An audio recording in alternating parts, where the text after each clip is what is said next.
Hey everybody, welcome back to MotorFiles.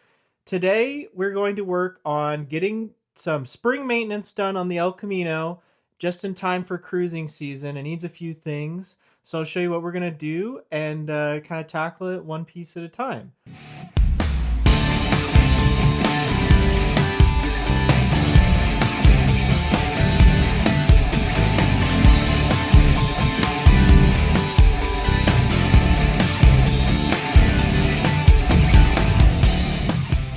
First up, there are two upgrades that every person with the Vortec or LS motor should consider, especially if they're doing a swap or some routine maintenance. And I'll show you, they're right here on the bench. O2 sensor extenders. I have long tube headers on the El Camino, and right now my O2 sensors are the factory length, and they're getting really close to the headers, and I'll show you that here in a little bit. And then I've got two O-rings, one for the crank sensor, one for the cam sensor.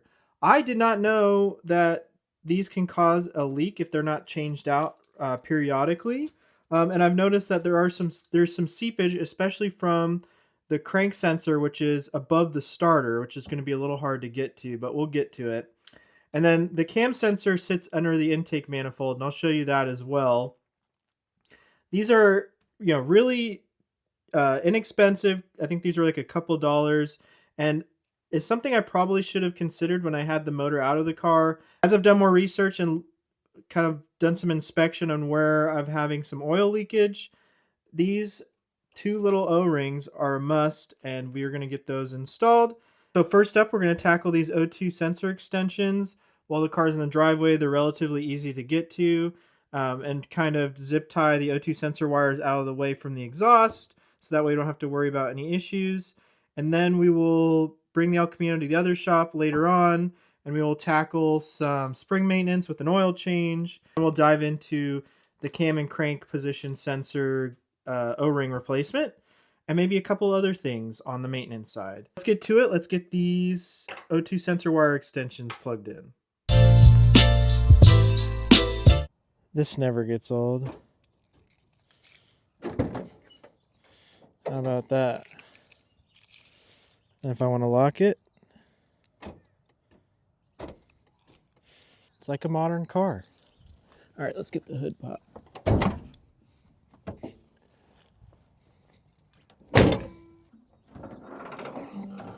So if we look, the first O2 sensor bung for the left side is right here.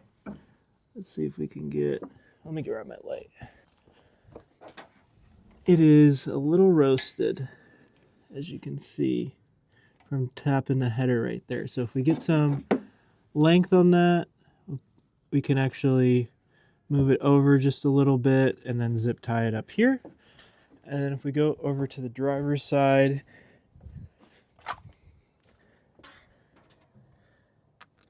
it's down there. There you go. Similar thing. It's roasted a little bit. Let's see if I can zoom in. Yeah, it's roasted a little bit. The connector luckily still works, but it's it's touched the header a few times, taking a turn or doing stuff like that. Also, I've noticed my steering shaft has a little play in it, so I'm going to look at, and this boot's ripped, so I'm going to look at upgrading that at some point soon. Drop a comment if you have any recommendations. I saw some from a Jeep that worked pretty well. So anyway, I'm going to start on this side because it's a little easier to get to. And let's go put that extension in, and then I'll show you how it looks after I get it zip tied out of the way.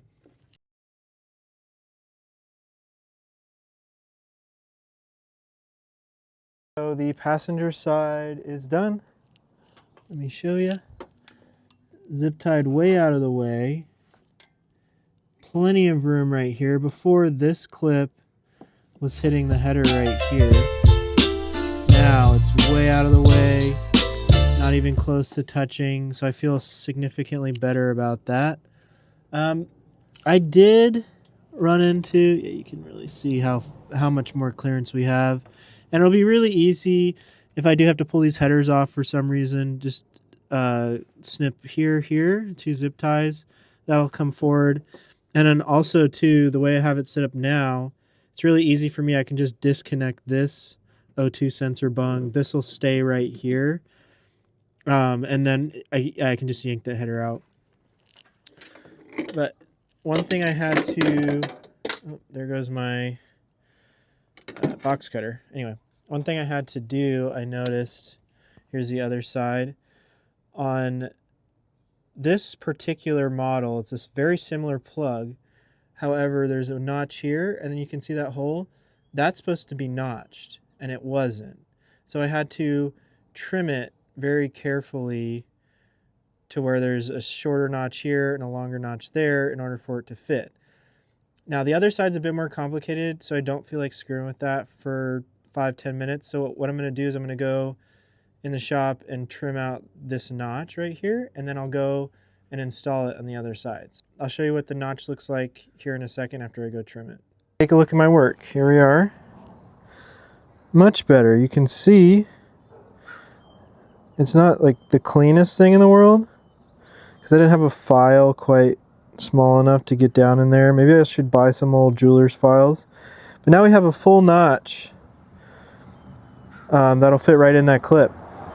So I'm gonna go get my arm stuck between the steering box to get that clip out, and then let's touch base once I get it all mounted up.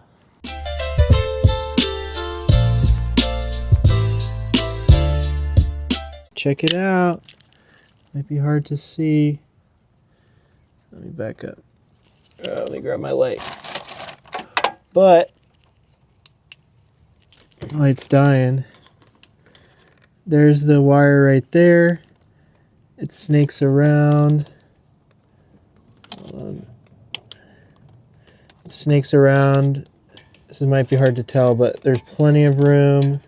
See the clearance? So I've got that heat shielding right there. Plenty of room by the header. Not even close. So this clip right here was touching the header and burning up. So now, not touching. So that'll hopefully help the longevity. I mean, at some point I will swap out this harness because it's basically just a modified truck harness. As you can see, it's raining. We got that tidied up. But I'm going to pick this up for right now. We'll get that tidied up. We'll finish up the spring maintenance, and then we'll go take her out for a cruise. Hey everybody, we're back at the HQ. O2 sensor extension install was fun. I do have something that came up because of that, and we'll talk about that here in a little bit. Just want to give you a couple of updates. The black Fundura is sold. It's off to its new home. The new owner is really enjoying it. They've been messaging me, having a blast, and everything worked out with that project. And, you know, I've got some more room in the shop, so that's really exciting. The Tempter, there may be some changes going on with that, and I'll talk about that in a future episode, but keep your eye on something coming out, an announcement on the bike side of the channel. We have bed hooks we're going to install. These are detachable, kind of minimally invasive bed hooks. So what we're going to do is we're going to put one of these on each corner, and I'll show you that in a little bit. And then they have these detachable hooks that slide in, lock in like that, and then you've got a hook in each corner of the bed. Obviously, we're going to have to drill holes, and I'm worried about water intrusion naturally. So I've got some really good marine fast cure sealant. The reason why I'm installing bed hooks is A, the bed doesn't have any hooks. B, I've got another bike I'm going to announce very soon on the channel. It's going to be a longer term restoration. That's all I'm going to say about it. I want to be able to tow bikes with the El Camino. I mean, why not have a nice low bed and not be able to put bikes in the back? Or at least bikes in the back safely, take them down the road. And having the ability to have a way to strap it that's minimally invasive, and then I can remove these hooks and keep them in the glove box is going to be really nice. So definitely worthwhile upgrade. I'm hoping that everything works out well, and I'm going to do the best I can to make sure that we don't have any water intrusion because I don't have to worry about it. Hello everybody, it's a beautiful day. I'm back at the El Camino. We are working on bed hooks right now. So I've got this hook. I've already trimmed the mat out here. You can see I have the bed mat in. but I took out my liner bed, and so that's chilling in the front yard. I'm gonna install the hooks in the truck bed, starting on the back. The reason why I'm using the bed mat as a template is because up front here by the package tray, I got this pre-owned and there was already some holes cut out for hooks. So it gives me kind of a good template. So I can install those in the front, because what's gonna happen is when I drill into these, the underside of this panel is in the smuggler's cabin behind the seats. So I'm gonna use this as a template to get that ironed out, and it'll give me a good spot because someone already did the legwork. But on this side, there's a hole down here and I can reach under. So I'm gonna center this mounting structure right here, find a nice good center point, and then drill the holes here, get this mounted up, do it on the other side. After I've got it good and mounted, we're gonna put some marine sealant underneath on both sides, because there's a plate that goes under here where it bolts into. And then we're gonna pull this out, and then I'm gonna get some truck bed liner spray on that I already have installed. Because of the Lina bed, it does rub. And so I have some rub areas that I wanna touch up before I start pulling bikes around. And yeah, that should be good. So I'm gonna get set up. I'm gonna get the first mount installed and see how it works. Hopefully I don't cause any leaks, because that would be bad.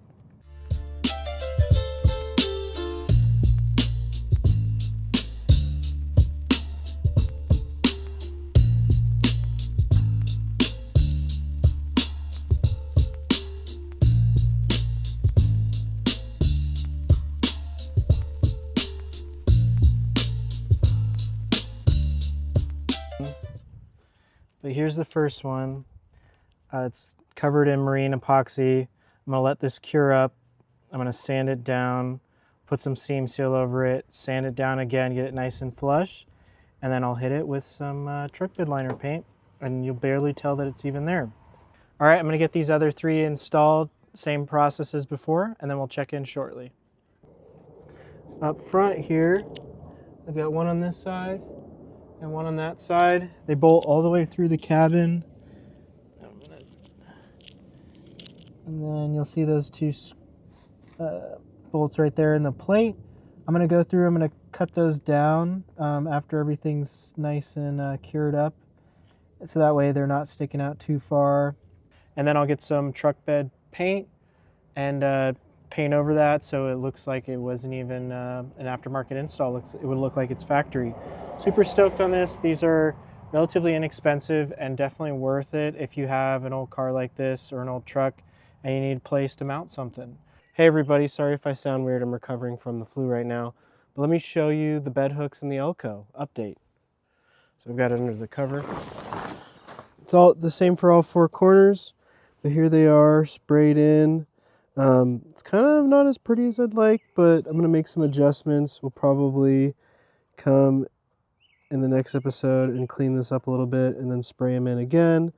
I'm gonna trim out the plastic Lina bed I showed you earlier in the episode that was sitting in the yard, so it'll be a direct drop-in fit. In order to do that, I'm gonna need some help, so I can't do that right this second. I'll show you in the next episode what that's gonna look like.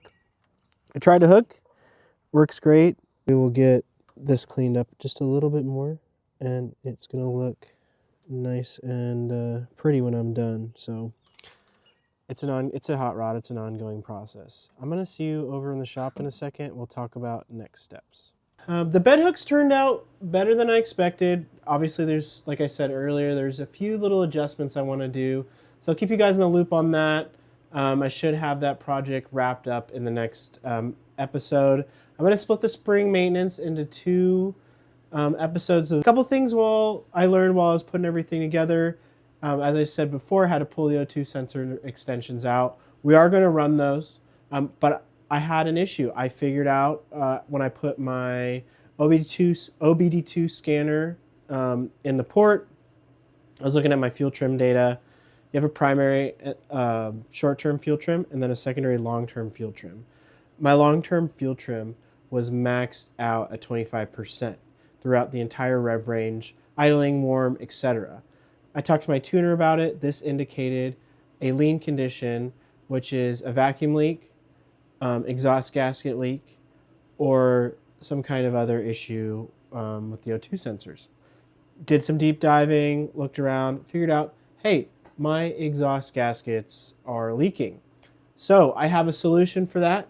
I'm excited to share that in the next episode. It's going to be really interesting, and we're going to go over the tuning data, how I found this, how to do this at home, and then the best fixes for that. In the beginning of the episode, I mentioned that there was 2 O-rings I was replacing, the cam and the crank sensor. Well, I mentioned before I got the cam sensor replaced. It was on the back of the intake manifold.